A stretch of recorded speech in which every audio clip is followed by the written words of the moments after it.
साथ उनकी शायद कोई बात होगी। Talking to KP Goswami, he says that later he was asked by Goswami to go to location to collect 50 lakh की आखिर में डील तय होती है। आर्यन खान के बारे में तो सिर्फ ये बोलूंगा कि आर्यन खान और शाहरुख खान को सॉफ्ट टारगेट किया जा रहा है उत्तर प्रदेश के अंदर। उत्तर प्रदेश के चुनावों को लेकर के एक अपराधी है तो उसके बीच में आप समीर बानखेड़े को एक पैट्रियट की तरह क्यों प्रस्तुत कर रहे हैं, जबकि उस पर आरोप लग रहे हैं रिश्वत लेने के 8 लाख किया आता है क्योंकि वो मुसलमान हैं। मुसलमान हैं इसलिए उत्तर प्रदेश में वोट बटोरे जाएंगे, इसलिए शाहरुख खान को गिरफ्तार करने की साजिश चल निकली है। शाहरुख खान की कभी भी गिरफ्तारी हो सकती है केंद्र की एनसीबी सरकार के द्वारा।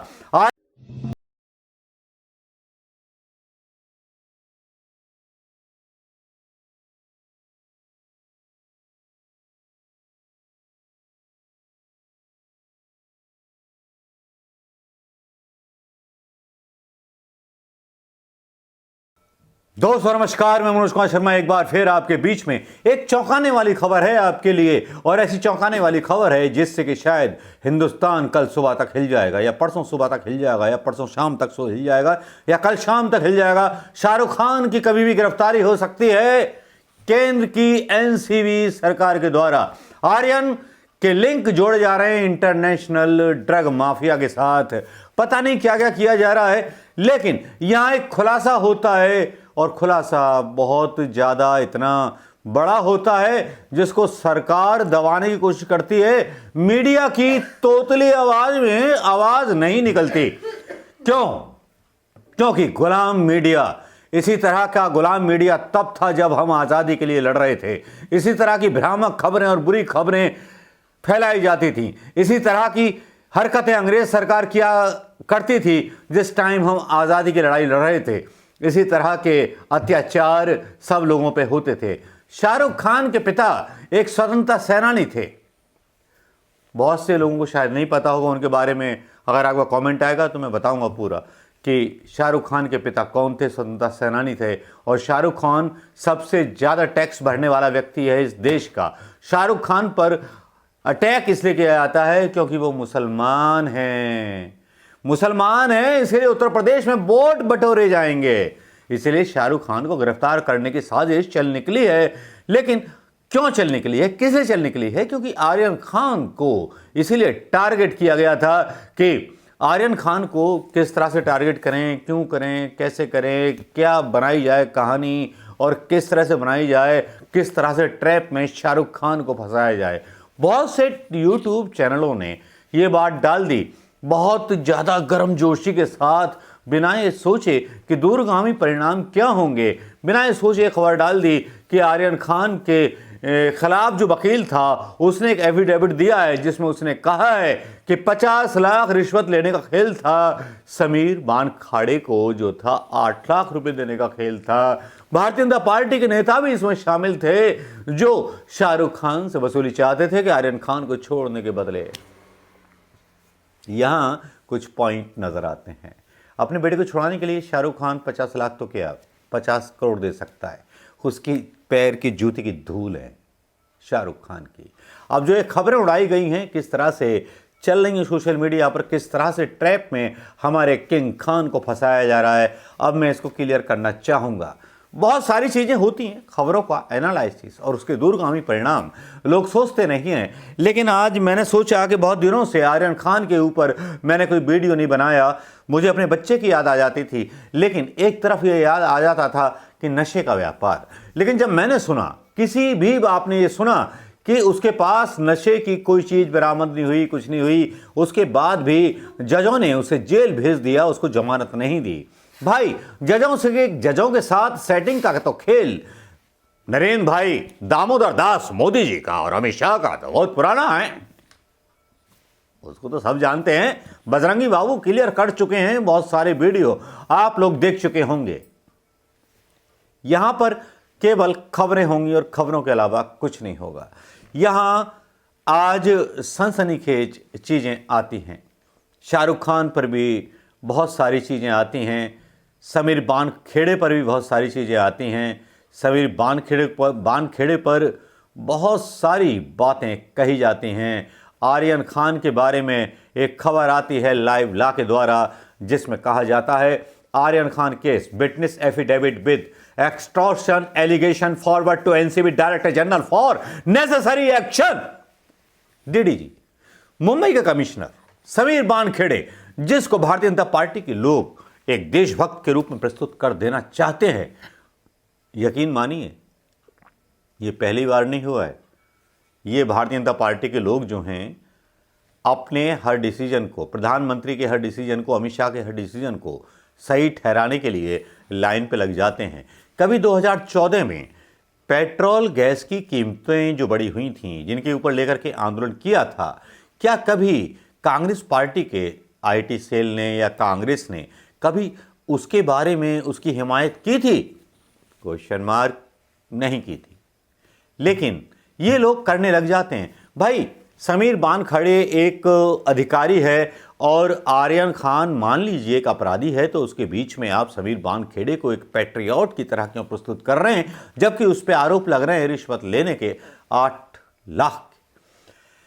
अब यहां कहानी तो बड़ी अजीबोगरीब निकल के आती है, और जब अजीबोगरीब निकल के आती है तो इस अजीबोगरीब कहानी पर यकीन करना वाकई बहुत मुश्किल हो जाता है।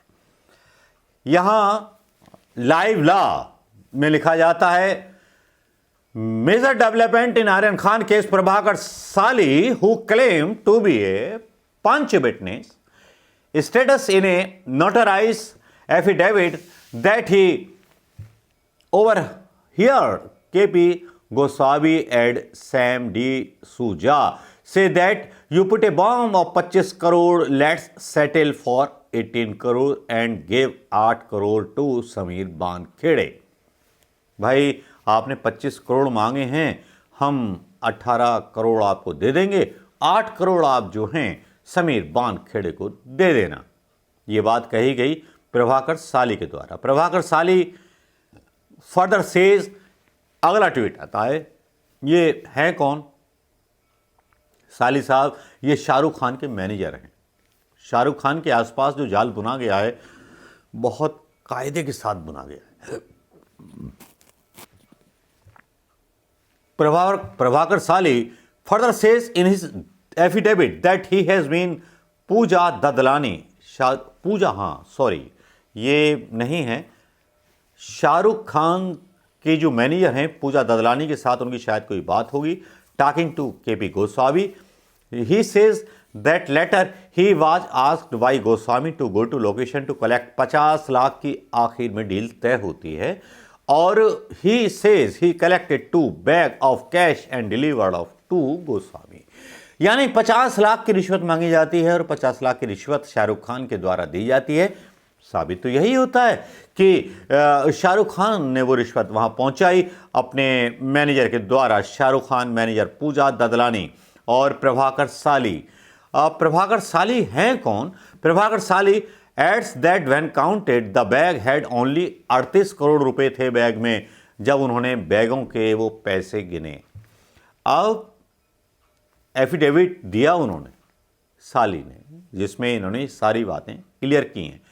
NCB official may be kill me to और एबडक्ट मी लाइक गोसावी, मुझे मार सकते हैं एनसीबी के लोग, यहां तक उसने आरोप लगा दिया। Prabhakar Sail who was working as bodyguard of KP Goswami, जानते हैं बीजेपी के लोग हैं, तो मतलब डर का माहौल बना हुआ है। ये सारी चीज़ें यहाँ होती हैं। इन ऑल दैट समझिए इन चीज़ों को कि 50 लाख की रिश्वत मांगी जाती है। जो 25 लाख की बात हो रही थी, 50 लाख की रिश्वत मांगी जाती है, 38 करोड़ में बात सेटल होती है। शाहरुख खान की जो मैनेजर है पूजा ददलानी, वो 38 लाख रुपए भेजती है, पैसे कम रह जाते हैं, लौंडे की बेल अटक जाती है। ये तो विजन है जो सोशल मीडिया पर लाइव लॉ के द्वारा दिखाया गया। अब यहां कुछ संशय और कुछ प्रश्न उठते हैं। प्रश्न ऐसे उठते हैं जो शायद शाहरुख खान की तरफ, उनकी गिरेबान तक कानून के हाथ पहुंचने का इशारा करते हैं, एनसीबी का इशारा करते हैं। जहां एक तरफ भारतीय जनता पार्टी के लोग एनसीबी के जो बानखेड़े हैं, आनखेड़े हैं, समीर बानखेड़े, उनके समर्थन में ट्रेंड चलाने लगते हैं जैसे कि उन्होंने कोई गुनाह किया हो। नवाब मलिक पर भी आरोप लगते हैं। नवाब मलिक को गद्दार बताया जाता है, जिन्होंने ये सब्जेक्ट सबसे पहले खोला था आर्यन खान के बारे में। आर्यन खान के बारे में तो सिर्फ ये बोलूँगा कि आर्यन खान और शाहरुख खान को सॉफ्ट टारगेट किया जा रहा है उत्तर प्रदेश के अंदर। उत्तर प्रदेश के चुनावों को लेकर के एक 19 या 20 साल का बच्चा जिसके पास से ड्रग बरामद नहीं हुई, उसको जेल भेज दिया जाता है। तो फिर ये कैसी सरकार है, कैसा नया हिंदुस्तान है? केवल इसलिए कि मीडिया महंगाई पर बहस न करे, बस आर्यन खान और शाहरुख खान पर चर्चा चले, क्योंकि ये केस और दर्ज होगा शाहरुख खान पर अगर उनके मैनेजर ने 38 लाख रुपए भेजे हैं रिश्वत के तौर पर, तो शाहरुख खान का जेल जाना तय है। आने वाले समय में आप सुन सकते हैं कि शाहरुख खान बुक हो गए, और बुरी तरह से बुक हो गए रिश्वत केस में, गिरफ्तार हो जाएंगे शाहरुख खान 38 लाख के केस में। जो बयान आप समझ रहे थे कि आर्यन खान के पक्ष में है, वही जो है शाहरुख खान के खिलाफ इस्तेमाल किया जाएगा। बातों को समझिए, कानून को समझिए, भारतीय जनता पार्टी की हर चाल को समझिए। शाहरुख खान गिरफ्तार होंगे तो क्या होगा? शाहरुख खान, आर्यन खान, इनकी ज़िंदगी को बर्बाद करने की कसम जैसे खाली है अपनी सियासत के तौर पर। मुझे याद आता है संजय दत्त का वो मामला, जब शरद पवार के सामने हाथ जोड़ करके सुनील दत्त कांग्रेस के खड़े हुए थे, और शरद पवार जो थे बहुत गहरे, बहुत बड़े, इतने बड़े कि जिन्होंने उस कांग्रेस सांसद का अपमान करके उसको घर से बाहर निकाल दिया था।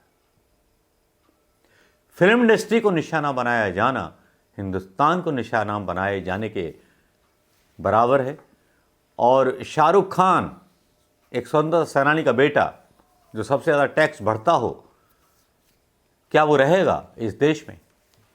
ये आप तय कीजिएगा। उसका बेटा, उसकी ज़िंदगी तो बर्बाद कर दी, उस बच्चे पर क्या प्रभाव पड़ा होगा? ज़रा सोचिएगा कि आपका बच्चा होता तो क्या होता। अमित शाह का लौंडा अगर इस तरह से जेल में भेजा होता तो क्या होता? कांग्रेस ने बदले की कार्रवाई तो होगी, और बराबर होगी, तमाचे भी बराबर होंगे, हिसाब किताब भी लिए जाएंगे, और हिसाब किताब भी बराबर किए जाएंगे। जजों के भी, उन जजों के भी जो गलत फैसले देते हैं, जिन जजों के पीछे सारी सेटिंग का खेल चलता है। जजों की सेटिंग से भी निपटेंगे, सबसे निपटेंगे दोस्तों। बस इंतजार कीजिएगा, वक्त हमारा भी आएगा। नमस्कार, जय हिंद दोस्तों। लेकिन आर्यन के साथ बेइंसाफी और शाहरुख खान के साथ बेइंसाफी बर्दाश्त नहीं की जाएगी।